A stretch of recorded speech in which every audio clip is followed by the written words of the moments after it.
What if I told you that a 19-year-old girl can save an entire forest by turning herself into a beaver? And in this movie, that absurd premise hides a story about unlikely friendship, political betrayals, secret councils of the animal kingdom, and one of the biggest villain twists in recent memory. Get ready, because this story mixes environmental activism with science fiction, comedy with genuinely emotional moments, and proves that sometimes the only way to save nature is to literally become part of it. Let's go from start to finish, scene by scene, without skipping anything. Okay, everyone, recess.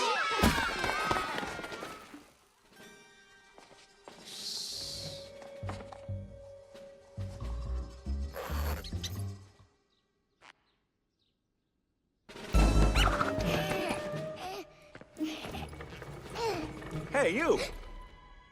Mabel? Just Come here, young lady. give it to me. Stay still. Stop, young lady!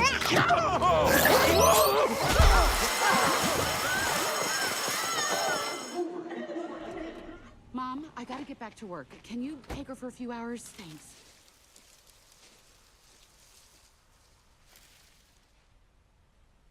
The outlaw's life is pretty lonely, huh? All right. You leave me no choice. Come on.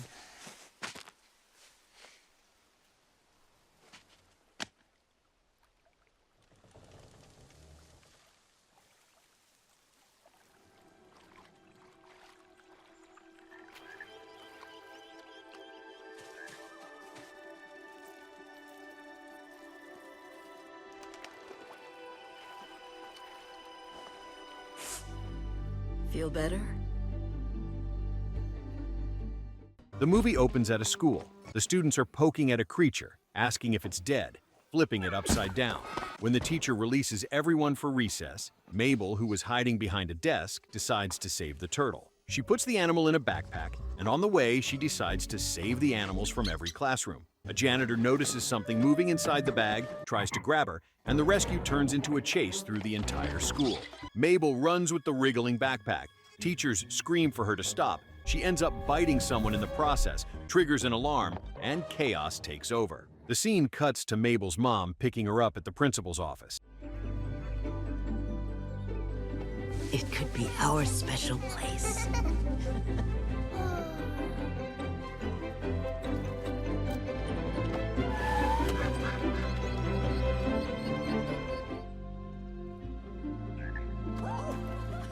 The mom says she knows Mabel loves animals, but that she can't bite people. She asks Grandma to take care of Mabel for a few hours because she has to go back to work. Right after, Grandma Tanaka shows up. She and Mabel know each other well. Grandma asks what the outlaw got booked for this time. Comments that the outlaw life is a lonely one. Mabel doesn't answer, still sulking. Grandma then says that since Mabel won't talk, she has no choice, and tells her to come along somewhere. Right after, the two of them arrive at a special place in the woods. Grandma tells her that when she was 12, she punched Susie Perkins in the face, that she used to get really mad, but doesn't anymore. She shares her secret. You just have to be very still. Watch and listen. The two of them sit in silence, and little by little the forest comes alive around them. Animals running, birds flying, animals playing in the water. Mabel is enchanted. Her grandma asks if she feels better, and says that's what nature does, that it's hard to be mad when you feel like you're part of something big. Mabel asks if she can come back every day. Grandma answers anytime she wants, and adds that this could be their special place, hers and Mabel's.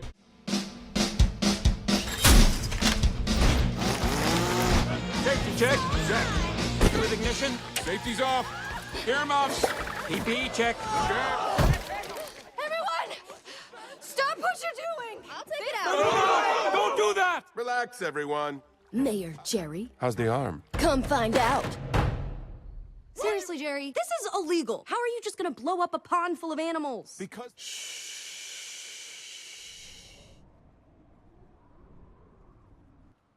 Whatever. Get off the dam. I'm not going anywhere. My stupid highway. It's why I'm gonna get reelected. Jerry, you can't just take their homes!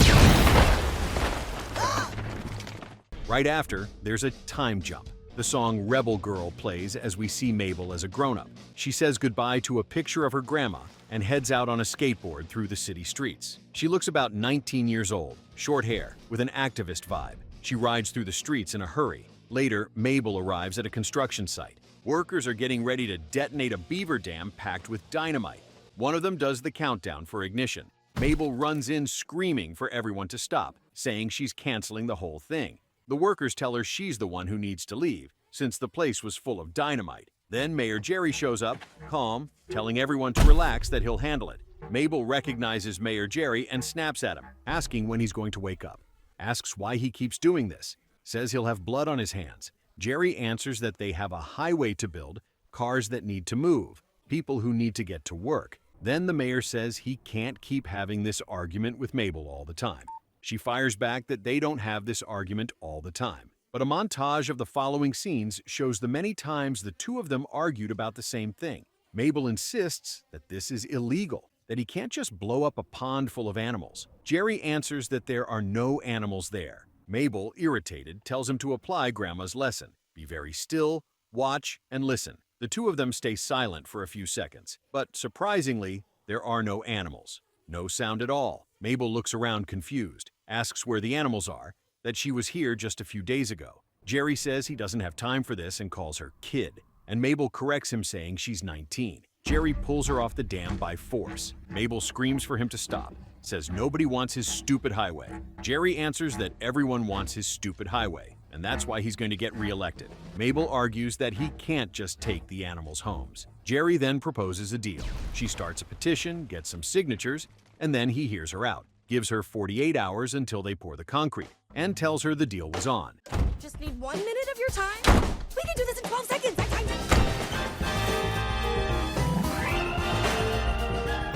Oh, are you from the Senior Sitter Service? Baby ducks? More baby ducks. I basically lived in that glade growing up. She is great.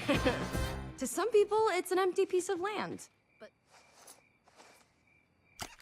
You've got a lot of energy. thank you! Yes! My proudest accomplishment as mayor. Get the Beltway only across land that wasn't home to any wildlife. It's why the state gave us permission to build. We went through... Mabel, I'm in the middle of class. I understand your passion, I do, but you're failing my class. You're breaking your bones. Only a beaver can. To dam a stream, maintain the dam, and pretty soon you've got a pond Full of animals. Be able to build there. One beaver can save the glade. Theoretically, yes. I mean...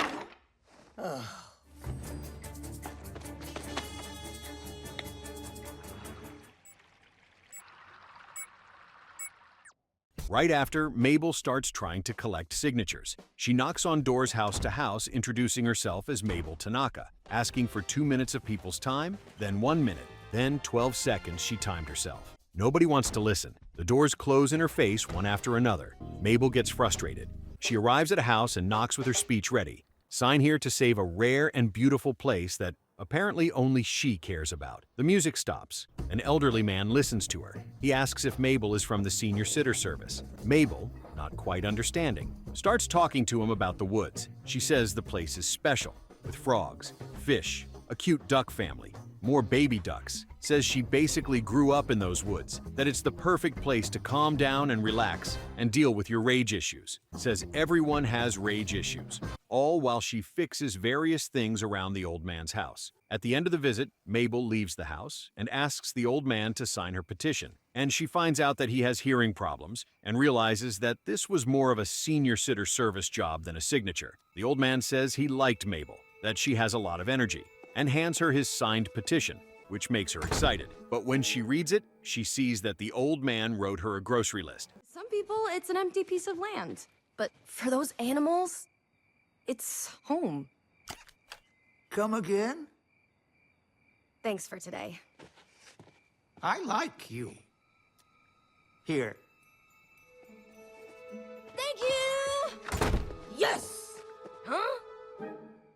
Right after, we see a Mayor Jerry commercial on TV. He announces the Beltway as his proudest accomplishment as mayor. Says he's finally going to connect Beaverton to itself. Mabel watches irritated. Jerry continues saying he loves animals almost as much as he loves Beaverton, and that he was careful to put the Beltway only across land that wasn't home to any wildlife. That this is why the state gave them permission to build. Mabel notices something wrong about that. She runs to find Dr. Sam, her ecology professor. Sam is in the middle of a class, in a university auditorium. Mabel interrupts shouting that she needs help, calls her doctor. The professor corrects her saying she doesn't go by doctor. Mabel corrects herself, calling her Dr. Sam. The professor fires back that this is a class Mabel is enrolled in, despite her repeated absences. Mabel explains that she knows Jerry has permission to destroy the forest, but that something doesn't add up. Dr. Sam says she understands Mabel's passion, but that she's failing the class, breaking her own bones, and that this obsession with the forest is ruining her life, that she won't be in college forever and needs a plan for the future. Mabel asks about the future of the forest, says the mayor is acting like the animals have gone. Dr. Sam then drops the bomb, says the mayor is right, that those animals are gone for real. They left after the resident Beaver moved out. Mabel asks what that means. Dr. Sam softens her tone and says she knows it's been hard for Mabel since her grandma passed, but that she can't save that place. Only a beaver can. Mabel takes a second to process, asks what she means, that a beaver can save the forest. Dr. Sam explains, the beaver is a keystone species. It takes just one to dam a stream, maintain the dam, and pretty soon you've got a pond. Mabel completes, a pond full of animals. Asks so if she brings a beaver back to the forest, all the other animals come back, and Jerry can't build there. Dr. Sam says theoretically, yes. Mabel thanks her and runs off saying she's going to find a beaver. Later, we see Mabel trying to capture a beaver out in the woods. A flashback appears. Her mom's voice asks if she's sure she wants to do this, that she'll have more opportunities if she comes with them. Mabel's voice answers that she's not moving across the country, that Grandma needs her. We see Grandma Tanaka in their special place, teenage Mabel sitting next to her. Grandma asks Mabel to look after that place, and right after, Grandma passes away. Right after, we're back in the present. Mabel is crouched waiting for the beaver in a trap she rigged herself. She's about to give up, says this is impossible.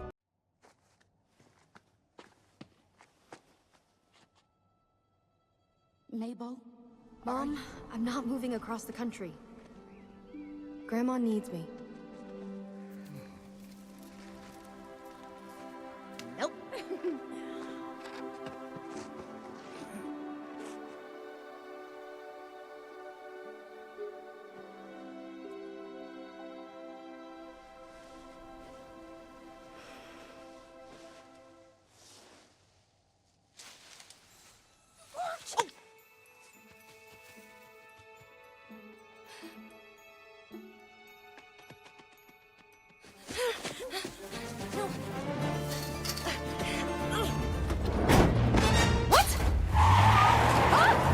Suddenly, she hears a noise. The beaver appeared. She celebrates quietly, but before she can grab the animal, a big vehicle shows up out of nowhere. A person steps out of the vehicle and captures the beaver. Mabel screams for them to stop, calls them kidnappers. She chases the vehicle, yelling for them to bring the beaver back. Right after, Mabel follows the vehicle to the Beaverton University. She waits for the right moment, slips in through the door, moves through the corridors trying not to make noise, finds the beaver in some kind of chamber. She watches the shadow of someone lifting the animal and placing it in a machine that sucks the animal's energy.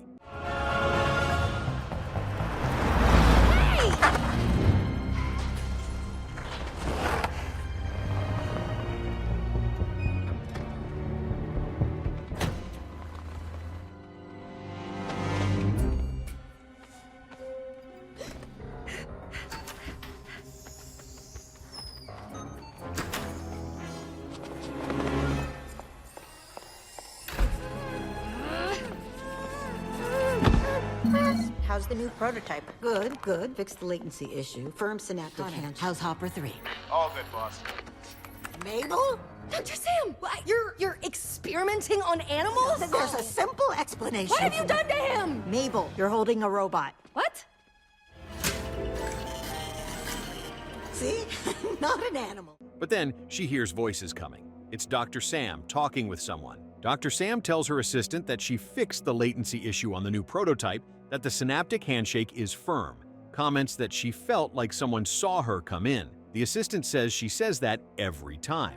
Dr. Sam answers that one of these days she'll be right. She talks on her radio with someone named Connor, asks how Hopper 3 is going. Connor answers that everything's fine. Dr. Sam says they need to be careful, that this technology can never fall into the wrong hands. That's when they turn around and see Mabel standing there, holding the beaver. Mabel asks indignantly if they're doing experiments on animals. Nisha steps forward to handle her, but Dr. Sam yells for her to stop. Dr. Sam tries to calm Mabel down, saying it's not what it looks like. Mabel calls them sick and tries to protect the beaver at all costs. Dr. Sam reveals something that shocks Mabel.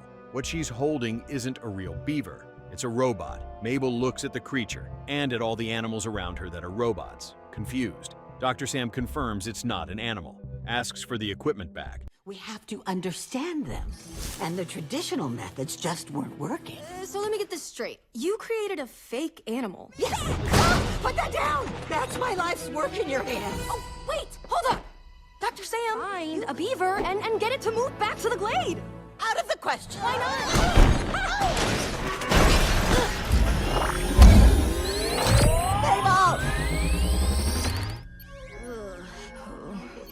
This is bad. This is so bad. Oh, Mabel, we need to get you out of there now. Wait! Okay, come here. How is she so agile? Get back here. Get her away. Nisha, she's headed for the south exit. Mabel, get back here. She found the button.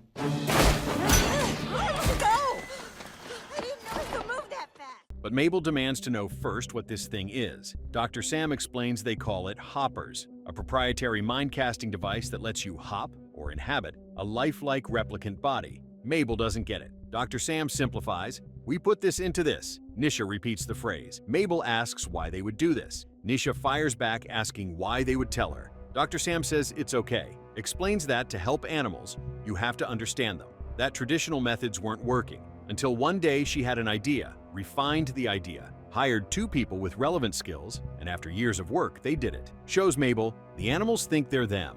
Mabel processes the information, sums it up out loud. So they created a fake animal that makes the other animals think they're an animal, Dr. Sam confirms. Mabel says that's like Avatar. Dr. Sam answers that this is nothing like Avatar. Right after, Mabel has an idea, asks Dr. Sam to use the technology to save the forest, says if she can talk to animals as an animal, she could find a beaver and convince him to move to the forest. Dr. Sam refuses categorically, says they don't interfere with the workings of nature. Mabel insists, says animals are losing their homes and they're not doing anything. Dr. Sam asks for the equipment back. Mabel, determined, says that if they won't do it, she will. Dr. Sam yells for her not to do that. Too late. Mabel puts on the helmet and activates the equipment. Right after, Mabel wakes up in the body of the fake beaver. Dr. Sam, on the other side, tries to communicate with her, asks if she can hear her. Mabel answers a little groggy. Nisha yells that they need to get her out of there now. Mabel processes what just happened and runs off, jumping out of the lab. Dr. Sam and Nisha try to catch her, but Mabel Beaver is too agile. Until Mabel Beaver makes it out the door and runs through the university hallways. Dr. Sam tries to communicate with her through the telelink, says she knows Mabel wants to save the forest, but that this isn't the way.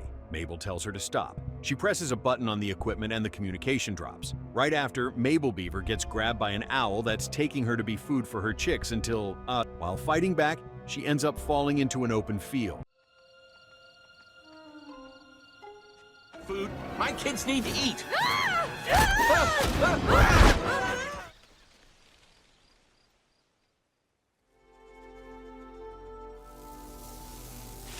Hey, how you doing, girl? What's up? What's up? I'm here to find my bird. Nice feathers. Are we vibing? Is this brand? Hello! Hi! You're a deer. What's up? Hey, rabbit! What's up, man? What's up? Yeah?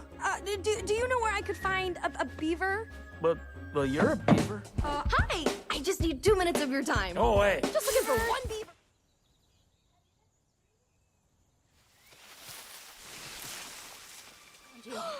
What?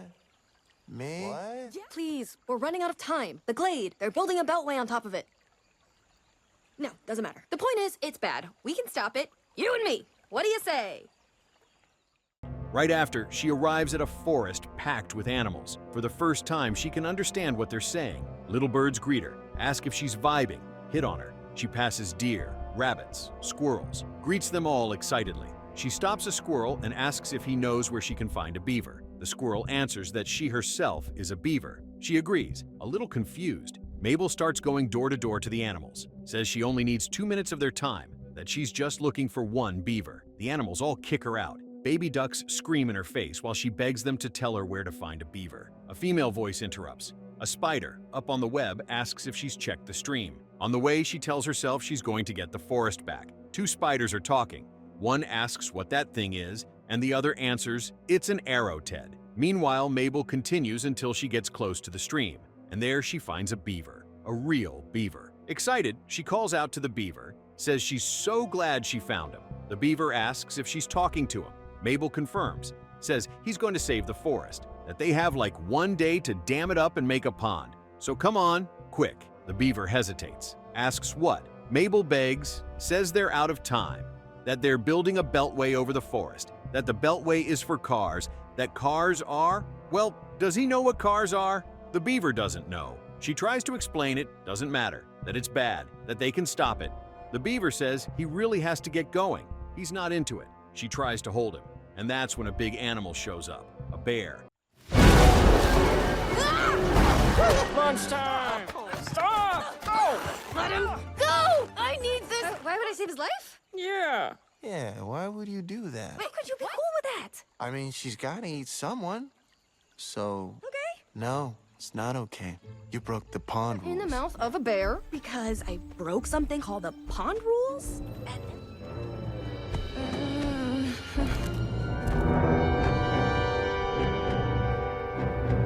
Whoa! Look at all those species. Here. Silence! It has begun.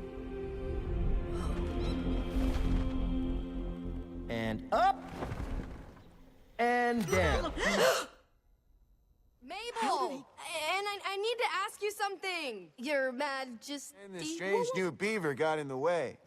But that's against pond rules. Exactly. Welcome, Mabel, everyone. There's always room for one more. He grabs the beaver by the scruff and says it's lunchtime. Mabel screams for the bear to put him down, fights with the bear, hits the bear, tells him to let go. The bear lets go, and Mabel says she needed the beaver more than the bear needed him.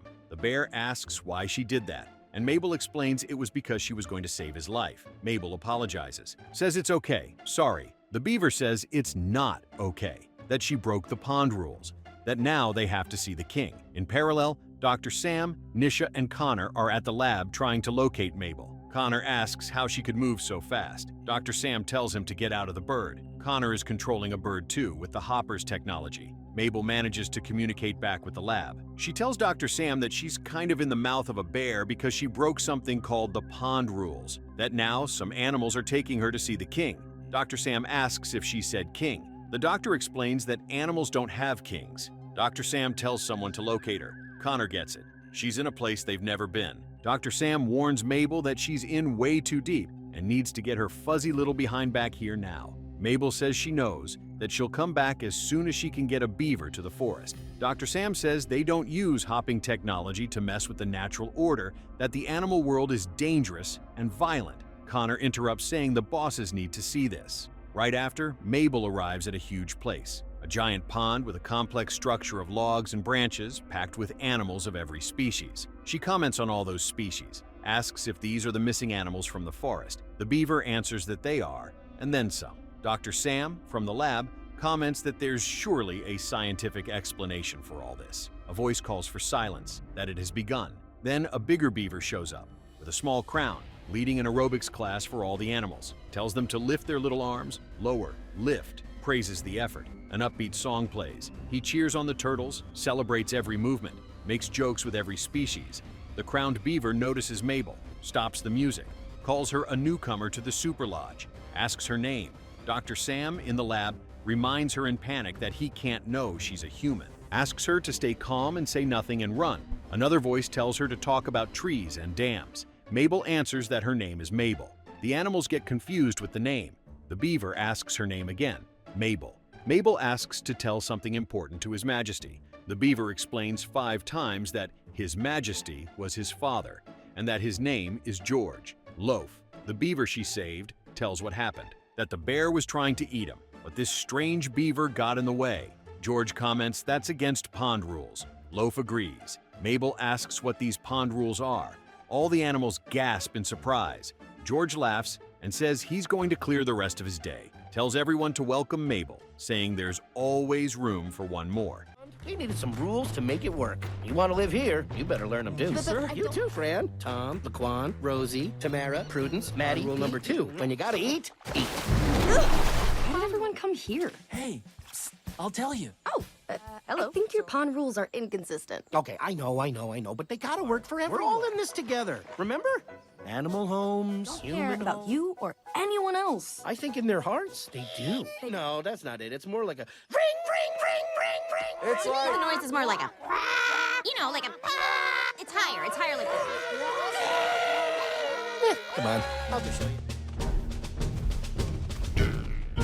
I never get out of the pond, except when I gotta go meet with the council. Ooh. The who?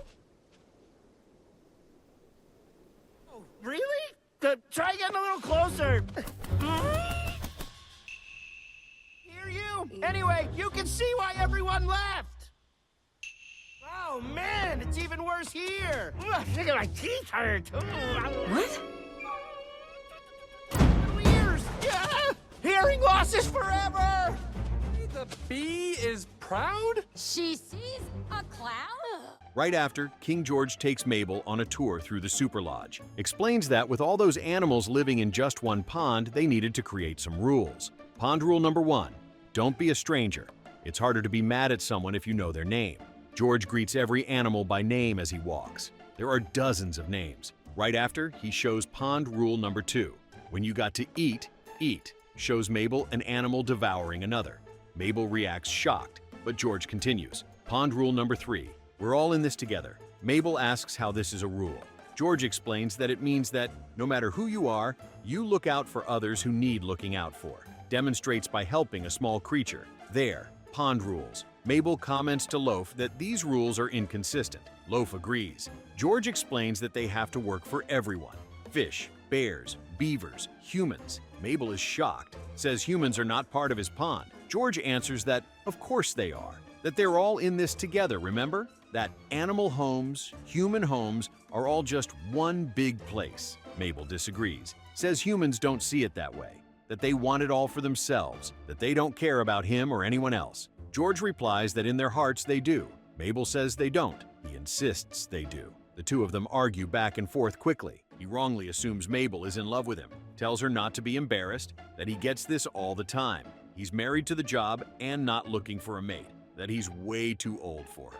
Mabel tries to interrupt several times, saying that's not it. George continues. She's not the first and won't be the last. Mabel interrupts shouting and shows him the forest, asks him to move a beaver there so they can take it back. That's all she wants. George answers that place. No one's ever moving back there. Mabel asks why not. He answers that it's too loud. Mabel asks what he means by too loud. George tries to vocalize the noise. Other animals come up trying to help vocalize this noise. Each one makes a different sound. All wrong. George gives up and says he'll just show her. Right after, George takes Mabel to the clearing. They walk together. George comments, it's rare for him to leave the pond, that he only goes out for council meetings. Mabel asks what. George says the council is all-seeing and all-powerful. Asks if she doesn't know about the council. Before he can explain, they arrive. George asks if she's hearing that. She answers no. He asks her to come closer. She moves closer, still doesn't hear. He tells Mabel that anyway. Now she sees why everyone left. Mabel argues that there's no noise here. George says she can see why everyone left, that it's making his teeth hurt. Asks her to tell him where it's loudest. Mabel doesn't hear anything, but George is clearly suffering. Mabel looks around. She sees speakers placed in a tree by Jerry in the distance, along with a construction crew. Decides to investigate. Says she's going. George warns her to be careful with her little ears. That hearing loss is forever. Really sorry. I'm Connor from the lab. This is a fake tree. Wait, is that why the animals left? I don't know. Connor? What's that bird doing? I think he's helping. Mabel, be careful. That's too high for a beaver. No! Jerry! The noise is gone. We're due.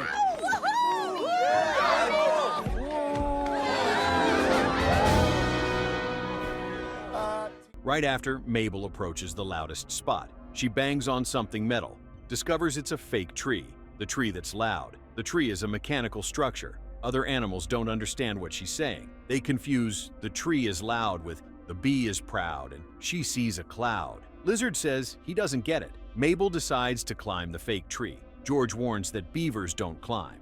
She answers that this one does. She climbs. The animals cheer below. They shout her name. A bird then appears next to her. It's Connor, controlling a bird with Hopper. Connor introduces himself, says he's from the lab, asks her to come with him, right now preferably. Mabel says sorry, that she has to destroy that fake tree.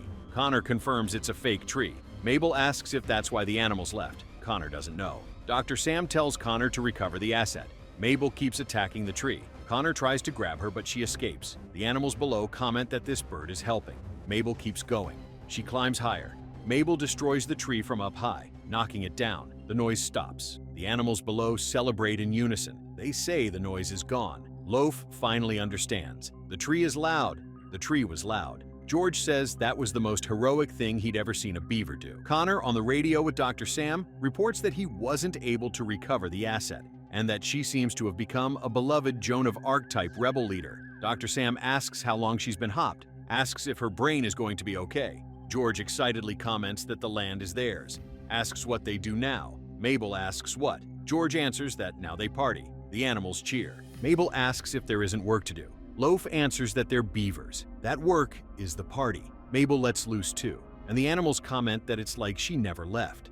Right after, Mabel hears her grandma's voice again in her memory. It's hard to be mad when you feel like you're part of something big. George appears and calls her back to the Super Lodge, that they have things to discuss. Mabel hesitates, says she has to go, that she only came to bring the animals back. George says yes, and that the animals love her for it. Points out how happy Loaf is, asks her not to go now. Other animals show up begging her to stay longer. Mabel agrees to stay a little longer. It's like we never left.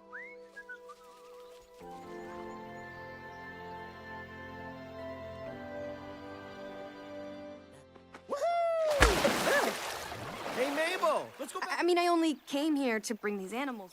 You can't leave now. Come on, Mabel. Just for a Can't stay bit. for long.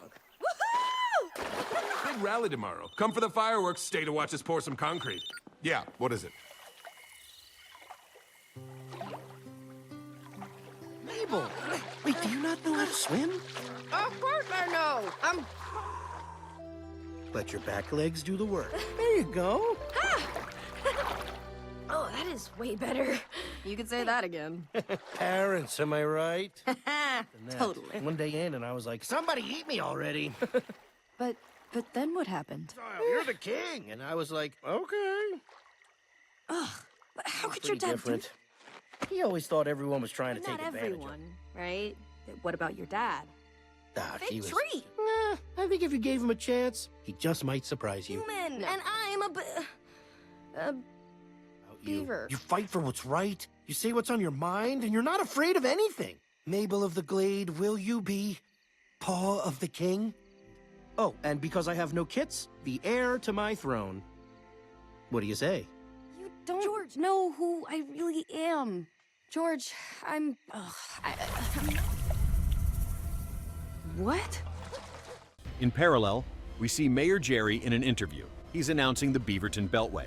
An upbeat little song plays. The phone rings. He answers. Someone on the other end from the construction crew says the tree is down, that the animals are back. Jerry yells, "What?" Tells them to call the crew, warning them they have a little more work to do. Right after that night, Mabel and George are alone in the water. George is relaxing after the day's party. He invites Mabel to swim. She tries, but clearly doesn't know how. George notices and asks if she doesn't know how to swim. She says, of course she knows, and that she's swimming, but she isn't. Let her back legs do the work. Shows her the technique. In back, you kick. George asks if her parents never taught her. She answers no, along with everything else. They both comment about parents. George tells her his dad thought he was unfit to succeed him as king, so he banished him. Mabel reacts shocked. George says he knows. Doesn't get worse than that. That one day after being banished, he was already begging for someone to eat him already. Mabel asks what happened then. George tells the story. His dad tried to start a new family. An uncle tried to usurp the throne. The Twig Wars began, and then they came calling him back from exile, saying he was the king, and he accepted. Mabel asks how his dad could do that to him. What a jerk. George says it was a long time ago, that he and his dad just saw things differently. His dad thought everyone was trying to take advantage of him. He, George, just tries to see the good in folks, because everyone's good deep down. Mabel agrees, but asks if it's really everyone. asks about his dad. George says he was just doing his best. Mabel asks about humans. George says he doesn't know, but they make some pretty cool stuff. Mabel asks about the guy who put up the fake tree. George says if she gave him a chance, he just might surprise her. Mabel disagrees, says he's horrible. George says you can't trust everyone. Mabel says he can't either. George fires back, like he trusts her. Mabel gets confused, says she's different, that he's a human, and she's a bee. Begins to say she's not a real beaver. But she's interrupted by an explosion. The two of them look around startled. They run toward the explosion. Loaf appears panicked. George asks what happened. Loaf says the forest. Mabel recognizes Jerry's work, says she can't believe that guy, that if he blows up the dam, she'll blow him up. I think there's more loud trees now. It was intense. That guy! Oh, gosh! Damn, can't give up now. We gotta fight back. It's okay, Mabel. We're better off at the pond Powerful anyway. Committee? The council? Oof, I don't know. They are a tough crowd. Yeah, of course. Does this mean you'll be Paw of the King? All hail Mabel, Paw of the King! Council, please. Okay. You're the king. Oh, Mabel, I'm just a man.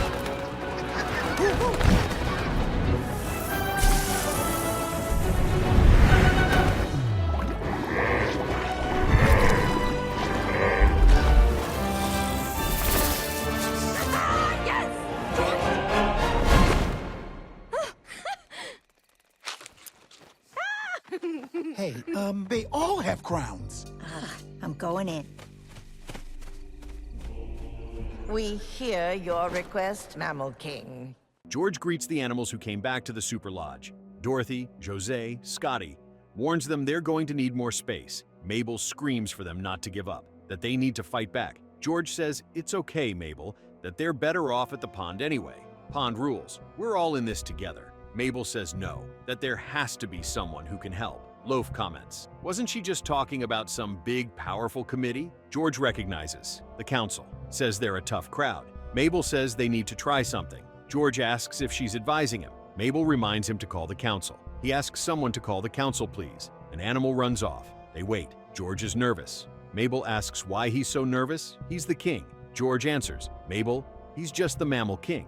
Mabel reacts. What? A dramatic music plays. Birds start to approach. Other creatures arrive. Mabel looks around in awe. The council arrives in full. Right after the council gathers inside, George warns Mabel to let him do the talking. They enter. The Fish Queen begins with a resonant voice. Says they've heard the Mammal King's request, that humans have overrun his forest and driven its residents onto his overcrowded shores, that now he seeks the council's help to reclaim it. Asks if she's got that right. Mabel answers excitedly that yes, and asks if they will help. The Fish Queen answers no. Immediately the others on the council agree they can leave. Good meeting short. Mabel doesn't accept it. George tries to manage. The Fish Queen says dry land matters don't concern the fish realm, that humans are George's subjects, the Mammal Kings, and he should get his own house in order. Other council members start complaining about wasted time. Mabel decides to take over. She bangs on the table, tells the council to listen, asks George to let her handle this. She starts speaking to the council. This isn't just their problem,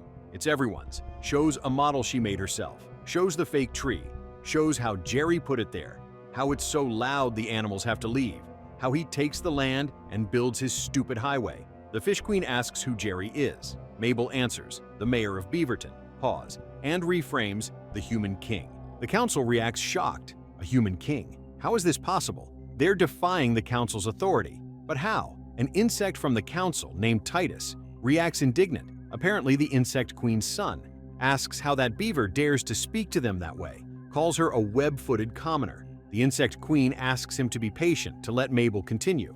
Mabel continues, says that every year the human city gets bigger and their kingdoms get smaller. The animals react in panic, asking where they'll nest, that they'll run out of room. Mabel says exactly. Jerry will take and take until you end up with nothing. Mabel finishes, and it's all because of Jerry. But one animal is taking more than is rightfully his. One animal, breaking their world with his greed, declares that the humans will not take the forest. The animals applaud, says their treachery ends here, now, and declares, let's squish the human king. Mabel reacts, whoa, wait, squish? The council confirms. Mabel tries to fix it, or we just scare him. I bet that would work. The council refuses. They say they need to squish him, that the forest depends on it, that humans squish the animals. That why can't they squish a human back? Mabel insists they don't need to go all the way to squish. The council likes the idea. Finally, they'll show some respect. The Bird King makes a sky joke. The Insect King announces, "Squish Party." The whole council starts chanting, "Squish, squish, squish!" Mabel looks at George in despair. Connor from the lab asks the boss if she's seeing this. Dr. Sam confirms. The Fish Queen officializes the decision. The Insect Queen was accidentally squished in the confusion. Mabel covers her mouth in panic, says they have to go, apologizes 1,000 times. The Fish Queen orders, "Squish them." Do I have that right? These dry land matters do not concern the fish realm. Humans are your subjects. Mother, I wish to go home. Now. Let me explain something to you. Tree. Look, this is you. To lead. And you're... So you're not there to stop him from taking... Wait, who is Jerry? The mayor of Beaver. They're defying our authority. Titus, let her continue. Wake up! Every Jerry's gonna take and take until you end up with nothing at all. From now, we're doomed. On the food chain. But one animal is taking more Humans will not take the glade. Yeah. Their treachery ends here. We must squish him. Your glade depends on They it. squish us. Why shouldn't we Round and squish find them? out. Squish party. Boss, are you seeing this? Shall be squished. Summon an apex predator. Right after, Mabel and George try to flee. They run through the forest. Several animals chase them. Mabel yells to George to stay calm, that they're going to get him out of there. But she's pulled into the sky by a bird. It's Connor controlling the bird. Mabel recognizes him, says they need to get George. Connor answers no, that she's interfered too much in the animal world, that she seems to have unleashed a rampage. Mabel screams for him to get George. Connor ignores her, takes her away. George screams he's being attacked. Other birds chase Connor's bird. One of them says, "Avian traitor, face the V." Connor gets attacked in V formation and crashes. He wakes up in the lab, saying he got kneed real good. In parallel, George was captured by the animals and taken back to the council. Mabel at the lab is shaken. Dr. Sam can't get in contact with her through the equipment anymore. Her vitals are elevated. She's foaming at the mouth. Dr. Sam comments, "Oh, Mabel, what have you done?" Right after the council gathers, they assess the damage. The Insect Queen has died. The Mammal King captured. And it seems there are fake animals now. The animals panic. The Fish Queen yells for silence. To show respect, the others on the council seem a bit confused, but hail him. Titus celebrates, reveals he had hidden human weaponry, says it's clever but no match for the fury and might of nature. That soon Jerry will be squished, his crown at their feet. That then the real fun can begin. But first, he asks them to attend him as he pupates. There's a disturbing scene of Titus transforming into a cocoon. The council mutters, "Well, that was gross." Mabel, what have you done? I don't even think squishing Jerry would save the glade. Cowards! You wanted us to fight back, so we'll be squished.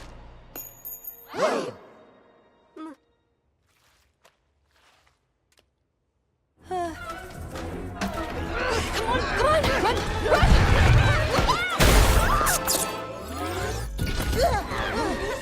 Hey, put me down! Mabel, wait, it's me. Oh, Mabel, get please, George! stop it. We gotta get you back.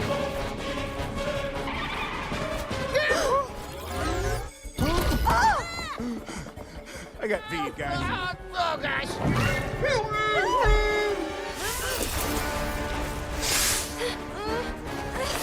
Mabel, can you hear me? Come in! I can't override the telelink. So, let me get this straight. The insect queen is. Show some respect! Condolences. Sorry. Yes. I've been waiting for this moment for so long. Well, Human weaponry. His crown at our feet. And then the real fun can.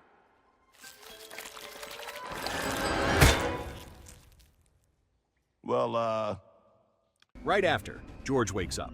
He's now with Mabel. Mabel asks if he's okay, says it was awful, but it'll be okay. That the Jerry thing might actually help them. That if he knows they're going to squish him, then. But George walks away from her, serious. Mabel asks where he's going. George says, "Mabel, I made you my paw, and you put the human king's life in danger. Got me chased out of my own home. Squished my colleague. Mabel acknowledges. Says she knows. George says now all he can do is go back to the council, beg for the human king's life, and accept his fate. Mabel asks him to wait. Says she gets that she cares about the forest, but that this isn't right.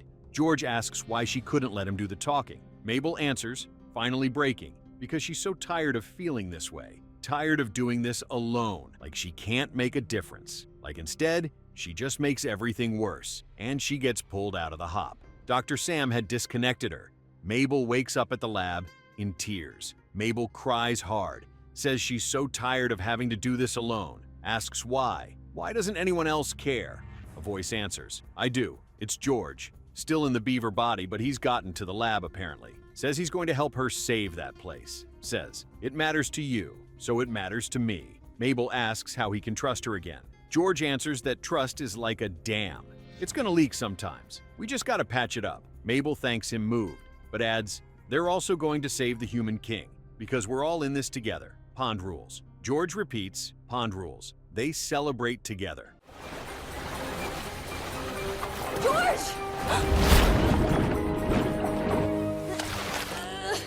and actually, the whole Jerry thing, it might really help us out. If he knows... Mabel, I made you my paw.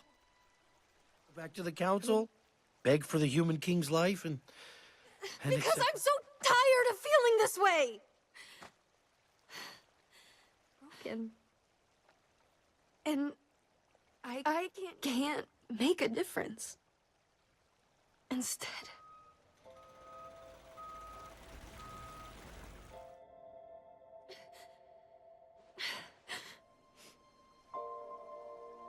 I am so tired. I do. But how can you trust me again? Thank you. But we're gonna save the human king too. Oh, thanks. See, Mabel? You're not alone. That is a great question. Well, the council's just mad at Jerry for taking the plate. That's why she's the paw. Right after, we see Jerry in the car, leaving home. The song, You Make Me Feel Like Dancing, plays. Takes a phone call. Everything's ready for the big day, the rally. Voters wave at him on the street. Something moves behind him. Jerry startles, asks what that is, what they want from him. Mabel Beaver appears, shows him a phone, uses a text app to talk to him through automated sounds. The automated voice says, we are your friends. Red heart. Jerry trembles. The voice continues, your life is in danger. Jerry freaks out because the thing knows his name. Asks if it's about the dam, if they're here for revenge. The automated voice answers, relax, bro. Just drive to the forest, cancel your dumb highway, and no one gets hurt. Jerry refuses, says he's about to finish the Beltway. George on the radio decides to take over. Mabel takes the phone from him, but something goes wrong. Oh. I'm on my way.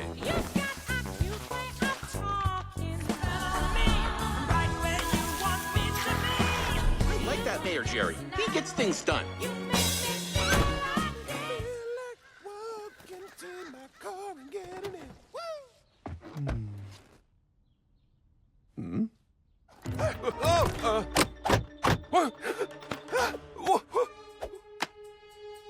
Ugh, can't believe I have to do this. You must do exactly as we say, Harry. LOL, I mean, Jerry. You know me. Just drive to the glade. Cancel your dumb highway, and no one will get hurt. What are you saying? I don't understand. Greetings. Smells like vanilla. You are not safe here. Just do as I say. Drive. Your life depends on it. Drive now. Rocket ship. Okay. Great. Thumbs up. Uh-huh. Yours, Beaver. Okay, that's probably enough. Look, he likes it. Excuse me, I have some things I'd like to say. Bread, coconut hospital. Okay, potato, enough. Potato. Jerry freaks out hearing the animal sounds. He ends up crashing the car. The car flips. Mabel, still in the car, asks him to hang on, tries to undo his seatbelt. Jerry runs off. Dr. Sam tells Mabel to pull over and come back to the lab. But Mabel says she's protecting Jerry. Dr. Sam says it doesn't look like she is. Mabel responds that he's not cooperating.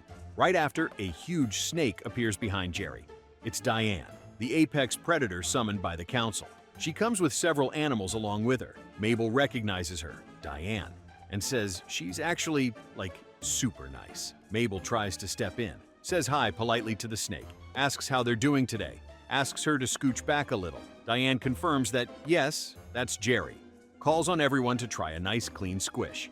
Tells the beaver to leave the vehicle. Mabel screams that this doesn't have to happen, that it's a misunderstanding, but Diane gets ready to attack anyway. Mabel tries to get Jerry out of there. He's in total panic. Dr. Sam, on the radio, reminds her that cross-communication doesn't work in that beaver body, that he can't understand her. Mabel realizes she needs to get out of that body. Connor shows up, grabs Mabel by force, and takes her. Mabel yells at him to let go. Connor reports, "I have the asset." Mabel yells that she's coming back, sees Jerry left behind, cornered by the snake, yells for him. George arrives in time, grabs Jerry, saves him. Connor takes Mabel away.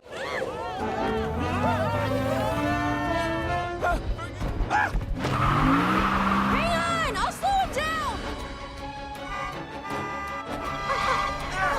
Now! I can't! I'm protecting Jerry! It does not look like you're protecting...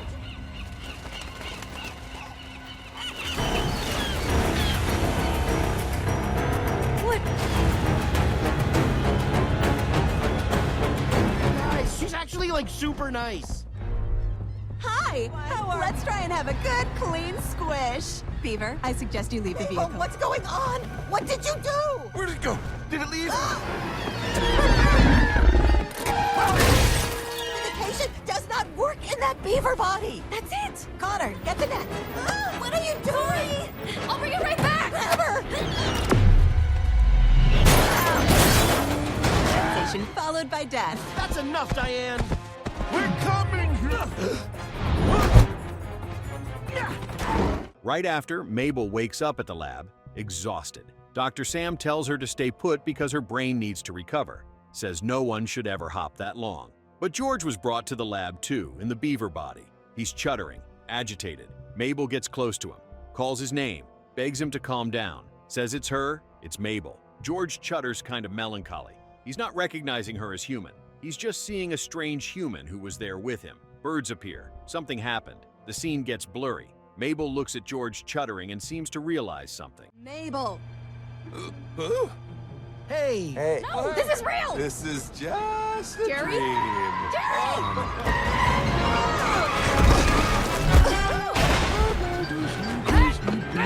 That was very... Not a dream. People are beavers. Beavers are people. Birds carry sharks. Jerry! Yeah, stay Oh, back. no hurt you. You're not with the shark? No, we're here to make the shark. Thank you. Thank you. So, what do we do? You just have to give up the glade. Jerry, Oh. you broke the law! Okay, one, you can't prove anything. Two, keeping that promise. Just like it says in the ad. Chance, Jerry. No, 3, no, 2, wait. 1. Ah! Got her. Over here! On the dock!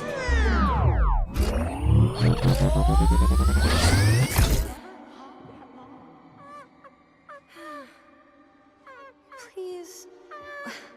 It's me. Mabel.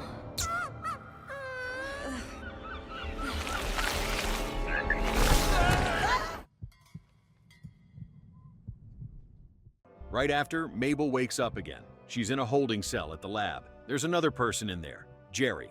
Jerry shushes her, says to stay quiet that they'll hear. Mabel asks Dr. Sam what's happening. In parallel, we see Dr. Sam and Connor working on something. A machine activating, energy surging, a transformation. Something big is being prepared. Mabel asks Dr. Sam what they did. Dr. Sam, shaken, explains that the council found out they had created the fake animals and forced them to use the science the opposite way. Mabel processes, asks if they made a human. Dr. Sam answers, not just any human, and in walks Titus, but puppeted in a human body, with Jerry's face. Hello, he greets. His voice is a bit high. He cackles, says, "Hey Mabel, remember me?" Mabel recognizes the insect's laugh. Titus celebrates the transformation, says his voice has dropped now, announces, "Everyone, I have puppeted into a man," repeats the classic phrase, "They put this into this," looks around confused and asks where his body is, sniffs the air, says, "So weak and small, but he likes this body better." Jerry freaks out seeing his double, asks why he has his face. Titus asks sarcastically if he's not pleased to see his king.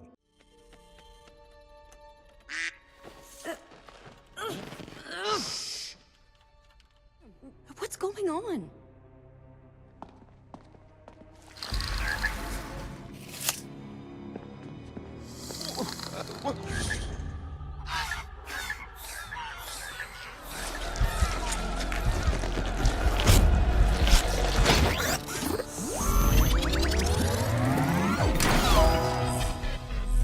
Dr. Sam, what did you guys do? Opposite use. Any human. What? Wait. What? Hey, Mabel. Remember? Oh! My voice is drunk. This body better. Don't you agree? Come on.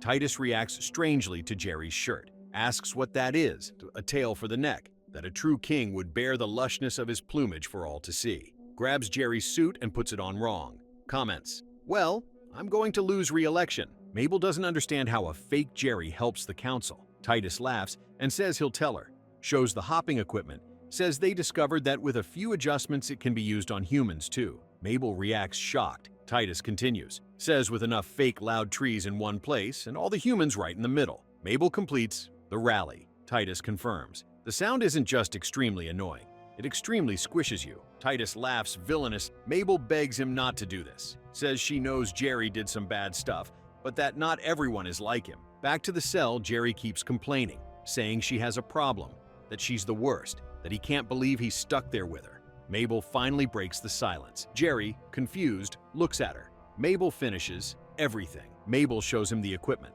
asks him to stick his head in there. Jerry refuses. He's not getting in that thing. Mabel insists, asks him to put on the helmet, reminds him that there are people to save, his voters. Jerry says he's afraid, he's a coward. Mabel threatens to count to 3. Jerry puts on the helmet. The machine activates. Right after, Jerry is chuttering like a beaver. He wakes up in the body of the fake beaver that was there in the lab. Jerry, new to the body, bumps into everything. Trips. Mabel laughs. Jerry asks what the plan is. Mabel answers that they're going to give the Insect King the chance to do the right thing. Jerry asks why. Mabel answers because everyone's good deep down. Jerry says she knows that's not true. Mabel looks at him and answers, wouldn't you like it to be? Jerry clears something up. Just so they're clear, if this works, he's still going to build the Beltway. Mabel answers, and I'm still going to fight it. But today they've got more important things to do. Tells him to stay in the beaver body. She has an idea, so does he. Right after we go to the rally, a triumphant music plays, a crowd cheering. Announcement, fellow Beavertonian, please welcome to the stage your mayor, Jerry Generazzo. Titus appears in Jerry's body on stage. Pretending to be Jerry, he poses. Voters scream, "Marry me." Titus answers, "Sup, baby?" Fireworks. Titus starts the speech. Says, "Hi, everyone. It's me, Jerry, your leader. Are we having a good time?" The crowd cheers. He continues, "What a day. It sure is nice to be human." Comments, "Look what we did to this place. That it once belonged to all kinds of animals. Not anymore." A voter shouts, "We love you, Jerry." In parallel, Mabel arrives at the side of the rally along with Jerry Beaver. Connor shows up. Dr. Sam and Nisha are around too. They're going to try to interfere. Titus, from the stage, makes a clever move. Asks who's ever squished an insect. The crowd starts answering. "Me? I just did." He asks who else. "Raise your hands, you little squisher." Says it's a good thing an insect can't squish them, because they'd kind of deserve it, right? Fake trees start activating behind him. All around the stadium, Titus laughs villainous. Mabel shouts, "Wait!" The crowd gasps. They recognize her as the girl who hates the mayor. The crowd gasps. Other animals gasp. Titus reacts strangely. "You think I care about that? She was old and weak." The crowd gasps again. Mabel answers calmly. Jerry Beaver attacks the sound control, drops a wrench on the electrical cables of the fake trees. They lose power. Mabel grabs Titus's phone. Titus freaks out. "What?" The crowd gasps. The confused council asks what's happening. The Bird King honks, confused. Titus yells, "Shut up and let me finish the job." Mabel yells to Jerry, "Sorry, Insect King. I'm not letting you back in." The Fish Queen senses the betrayal, orders the council to seize Titus, accuses him of being a treasonous milk drinker. Titus tries to run. Mabel yells to everyone, "People, listen to me. Get out of here while you still can." But the crowd thinks she's trying to steal Jerry's phone. "Wake up." Titus freaks out about the phone being taken from him. He attacks Mabel to get it back. A fight breaks out. Titus manages to grab the hopper equipment, says, "I'll be back," activates the equipment on himself. Something terrible happens. He transforms into a hybrid human insect creature, bigger, with mechanical parts, celebrates wildly. The crowd screams. Someone comments, "I don't think that's the mayor." Titus tells the crowd to calm down, that he's just getting his phone back. Grows even bigger. Jerry Beaver shows up. "That's enough, buddy." Tries to confront him, but Titus knocks him aside. Jerry flies through the air. Mabel yells, "Jerry!" Runs to help him. Titus advances to squish her. The council animals attack. Titus throws them aside. The fight moves outside the stadium. Structures start collapsing. Fire starts. Mabel shows the phone to a lizard. "Yoo-hoo!" It had the trigger. Shows it to Titus, taunting. Titus reacts furious. Titus declares, "It's just begun. I will squish every last one of you. The mammals, the birds, the reptiles, the stupid amphibians. No one will ever eat us again. The world will be our hive." Titus advances. Mabel falls. He's coming to help. Mabel celebrates, "Mammal King." George answers, "I'm gonna help." The two flee together. Titus chases yelling. Announces he'll burn the whole world down. Only the insects will survive. A huge explosion. People start running out of the stadium. Dr. Sam yells for everyone to follow her. "Let's go." Right after, Mabel and George get separated for a moment in the chaos. Titus is on top of them. Mabel searches for George in panic, finds him fallen, begs him to wake up. George is weak, chutters kind of melancholy. Mabel begs, says, "Please, I can't lose you." "No." George chutters one more time, then falls silent. Mabel can't believe it, apologizes 1,000 times, heaves up and down in despair, says, "Please, please, no." The structure around them starts to collapse. The fire grows. Mabel forces herself to move, says, "Okay, let's get you out of here." Right after, Mabel walks out carrying George from the burning building, but Titus keeps attacking. Firefighters and rescue teams help with the evacuation. Dr. Sam coordinates. Mabel walks out with George motionless. We see the forest in the distance. Birds flying. Life. Mabel says to George, "Moved." "But are you sure, George?" A scene with no dialogue. The music shifts to hopeful. Right after, the fight with Titus continues. Mabel faces him. The mechanical structure of the building falls. Mabel tries to resist. And then something incredible happens. Birds arrive in masses. Frogs leap. Insects swarm in formation. The snake Diane appears. The bear. All the animals from the forest. Dr. Sam shows the state of the lab. Says the dean finally shut down the hopping program. Mabel asks about the research value. Dr. Sam answers, "It's not worth the danger to humanity." The dean's words. But Dr. Sam adds, "When one door closes, 1,000 windows open." Now she can focus on all her other ideas, and she has a lot. Mabel offers to help, asks if she can help with those ideas. Dr. Sam asks if she means working for her. Mabel says she knows she destroyed her life's work, and Dr. Sam probably shouldn't have even let her graduate, but that she's looking for a job and just wants to work with people who care. Dr. Sam considers, says, "We could use someone who's," Mabel suggests, "passionate, other voices, annoyingly persistent." Dr. Sam finishes, "Strong." Mabel thanks her, apologizes about the whole hopping thing. Dr. Sam sighs, says, "I know you and the king were pretty close. I'm sorry that you can't talk to him anymore." Mabel processes the news. Right after, Mabel is alone again at the forest, sitting the way her grandma used to sit, watching nature, birds, water, at peace, but missing him. And then she hears a sound, chuttering. A beaver. George in the beaver body appears, alive. The automated voice says, "Beaver, Beaver." Mabel smiles, moved, understands the message even though it's all over the place. The two of them stay together in the forest. Birds sing. The A song "Save the Day" starts playing. Right after, post-credits. Beavers around a fire at the Super Lodge. Loaf mocks the human king in a teasing tone. "Look at me. I'm the human king. I'm a big man. I do my taxes." The other beavers laugh. Legislation. Blah, blah, blah. Hot dogs. Beltway. Automobiles. Vroom, vroom. I love traffic. Big cars. Big traffic. More traffic. Yeah, and that was today's video. A movie that seems simple at the start, about a young activist trying to save a forest, but that opens up into a story about unlikely friendship between species, about guilt and forgiveness, about how no one has to do anything alone. A movie that mixes adventure with emotion, with sequences that hit hard and others that hit even harder. Thanks for watching all the way through to the end of this video, and see you in the next one here on the channel. What if I told you that a 19-year-old girl can save an entire forest by turning herself into